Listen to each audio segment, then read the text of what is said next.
a man landed in the prison for a crime that he did not commit. After several days of waiting for justice, he felt so stuck in the prison. It was at this time that his dear friend sent him a prayer rug. He began praying 5 times a day. He began noticing the weaving of the rug.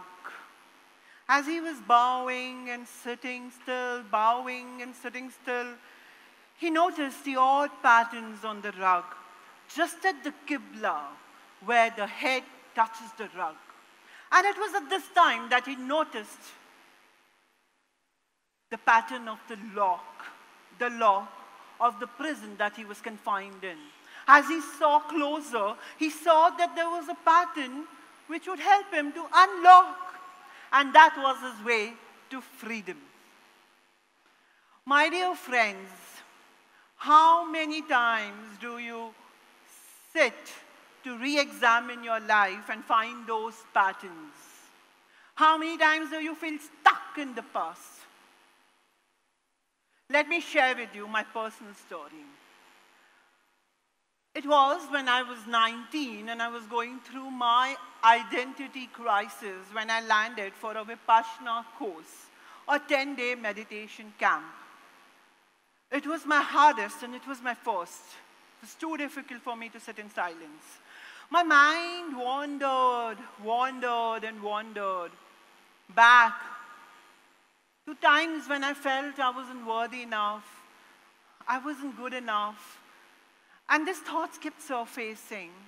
And I tried hard to come back to the present. I vividly remember my day 5. It was 4 a.m. in the morning when I was walking, heading towards the Dhamma hall, and my body miraculously took a turn, and I found a place to sit. It was at this time that I could see the shadows and the patterns of the night, the deepest and the darkest hour.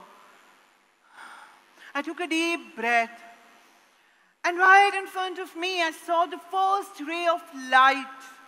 I saw the dawn and the rising and the changing of the sky color.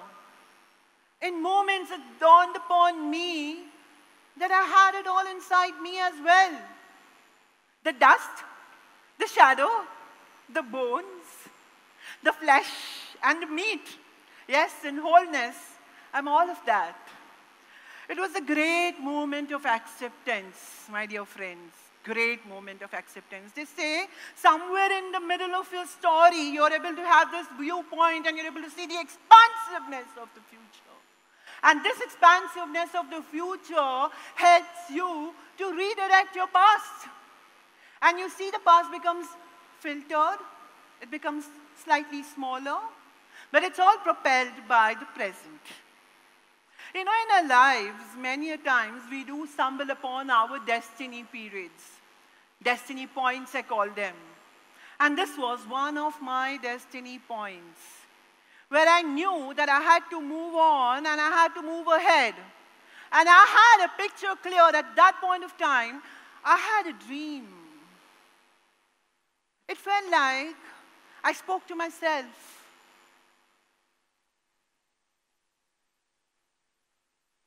I'm going to leave footprints on the sand of time. You know, when this destiny spoke to me, it felt like a prophecy. Just like, you know, many of those mythological tales where you have Lord Krishna's prophecy made much before he was born. Like Harry Potter. Yes, it is that time. But at that moment when I was in my present self, seeing, breathing, knowing that every breath counts, I knew I could make possible shifts. And every breath that I took from that onwards would be the one which will serve my growth. That was the promise I made that morning, and that changed my life. Yeah, I have gratitude towards my family and my environment that I was born with. I was so fortunate that I was born in a family of storytellers. So my cup was full of stories to offer. And I was so natural with visualizations. You know, our brain is hardwired to remember through stories, hardwired through images and words. And it is in these images and words that our body naturally starts living in that reality, and it propels you to do those actions. Come on, let's all do this together. I request all of you to just relax your body, relax every part of your body, and sit straight as though you're witnessing something at this moment. You know, the Zen Buddhism is to just sit back like this. The position of sitting back like this is witnessing. So you could all just sit back and witness. Close your eyes and imagine that you're sitting near the bank of the river. With your feet dipped in the water, you can hear the sound of the stream trickling, the raging of the river, and you feel the freshness of that moment. You can have fragrance of every flower that's blooming at that point of time, every fruit that's on the tree. You feel the butterflies fluttering, the bees buzzing, the majestic mountains protecting you. And it feels so cool. Relax your body and slowly open your eyes. Did you notice? Yeah? It just took some seconds to transport yourself. This way, you can reimagine, reclaim your stories, and make a better version of yourself, moment to moment, as you start serving your personal growth. That's the promise you keep to yourself. Now, this land and this route to transformation will have many triggers, I promise you. And for you to handle those triggers, you'll also have to work towards a process of healing, towards the way you look at perceptions, and you have to look at multiple perspective shifts.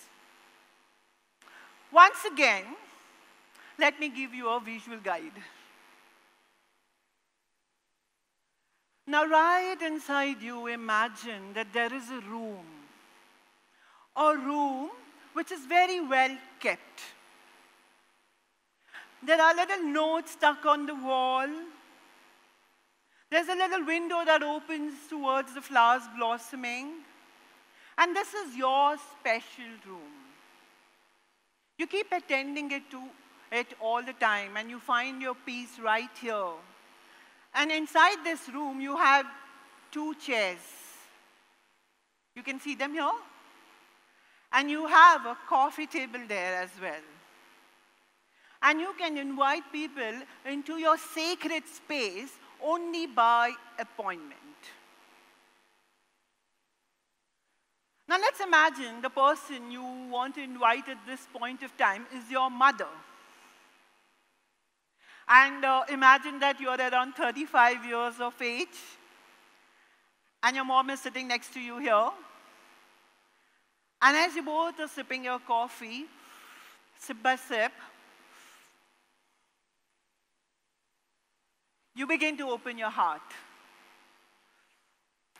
And you begin to tell her the moments of your life, your younger days, when she shut you, when she made you feel rejected, when you didn't feel heard, and she's listening to you intently, quietly.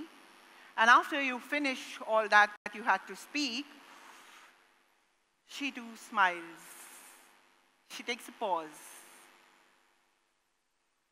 And she says, I wish to tell you, my dear daughter, or my dear son, you know what happened to me at that stage of my life, when you were of that age? You know, I had my own limitations. You know, I was battling. You know what I went through?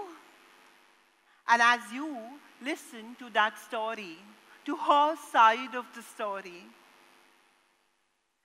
you begin to empathize. And that, my dear friends, changes your story.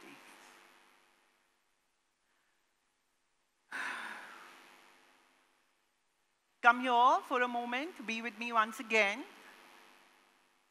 I know how are you feeling right now. A perception shift, maybe? Try this, journal your experiences, feel the processing of your emotions, because that's when you can move your narrative, the moment you move somewhere inside you. And let me explain, your brain is very quick to connect through these images. Your brain works with you. Through my organization, The Secret Passages, I have met many participants. I have coached them and guided them to go through coherent and understanding narratives. I have created sharing circles for them to know how to relook at each other's stories as well. And also have woven the collective yarn. And they have told me that they have been able to reclaim their narratives, reframe it. Now that you know that there are perspective shifts happening over here, my quest over here started growing. And being an educator, I had to empower through the stories that I tell, and the stories that I pick up are from the fables and the traditional tales, right? So I began questioning. So I started curating stories to cure. And one of the stories that I want to share with all of you right now is the story of the fox and the grapes. Now, all of you know that we have this fox who could not pluck those grapes, and he gives this false consolation to his brain, saying that the grapes are sour. Now, to me, this is an unfinished story, because he had this heart which was singing, what luscious grapes are those. Who wants to stay in that story? It's quite toxic. So in my retelling, I say that night the fox didn't sleep. And he felt very restless, and his heart began singing. Next day, he wakes up, and he starts upskilling himself. He practices, and he's just able to taste those grapes. What luscious grapes are these? And at this point of time, his body, his heart, his head were in alignment. They were able to sing the same songs. I think that's the story that I would like to tell. What kind of stories are we telling? And the true meaning of life is to actually taste all kinds of grapes, be it sour or be it sweet, right? Sometimes you find the grapes that are sour also sweet. So start tasting all the grapes. Don't give up. And yes, in retrospect, if you see, we had stories where villains died as villains. Why not have these villains also go through their heroic journey as well? And have a shift there? Why not have characters from the stories who tell you that, yes, I admitted this mistake, and this is a lesson I learned. Like, look at the traditional story, Cinderella, which most of you have grown up with. Now, what's happening in the story? And what if we have a story right at the beginning? Cinderella's stepmom, who is the best grandmother for Cinderella's kids. And she is going to tell the story to them. And in this story, she confides in the children about the mistakes that she did, about her own insecurities. How many times do you really tell stories with that narrative? Or from that point of view? Imagine this world would be such a beautiful place if everyone will stand up and own up their mistakes. Yes, it's time that we reframe our stories. And we create safe space for others to share their stories as well. So now that you know that you need to start shifting your perspectives, open up these perceptions as well, the last step is action. Good work takes tough decisions. And good relationships have to undergo difficult conversations. And the constant working towards resolving conflicts. And many times when you are there at the center of that conflict, you'll also notice that you want to go to that time when it all began, and that's where exactly the return journey is, and that's where the full circle is. Where the story begins is where the story ends. So, my dear friends, it's time that you tell the story to yourself first. Because the moment you start telling it to yourself, you actually show hope. You show grace, and you show shift in perceptions. So there are 4 tools here. One is you accept yourself in the wholeness. Second is begin visualization and add bigger details to your stories. And third is change perspectives. And fourth is action. I would love to close my story with close my entire story of this TEDx with a short story. You see, I'm a storyteller. So I have to do this. So once there was a shepherd who climbed up the hill, and he noticed a key flower. It was quite fragrant. And he walked towards a stone house with a wooden door. It was at this time he saw a keyhole. And he was able to put in the key flower into the keyhole, and click, it opens. And inside the stone house, he saw his name, he saw his birth date, he saw his life written on it, past, future. He wanted to memorize his future, word to word, chapter to chapter, and he just couldn't do it. He failed. And right at the center of that stone house, he saw heaps of gemstones. He thought. He went and picked it up, put it inside his pocket. Another one, pocket. Another one, pocket. And he ran, he rushed, climbed down the hill. When it began raining very heavily, soaked and drenched in rain, he enters a little house. And then he instantly puts his hand inside his pockets. To his surprise, he sees everything had turned into crushed leaves. He climbed up the hill once again. He was looking for that key flower, looking for that stone house, but he just couldn't find anything. And it felt like the rain had washed away everything that had happened moments ago. And now he could feel the gasping of his breath. He could feel the thumping of his heartbeat. And in front of him, he saw the gray clouds turning into white. And he saw the sun shining bright. He took a deep breath, and he told himself that the treasure lies in the now. Thank you.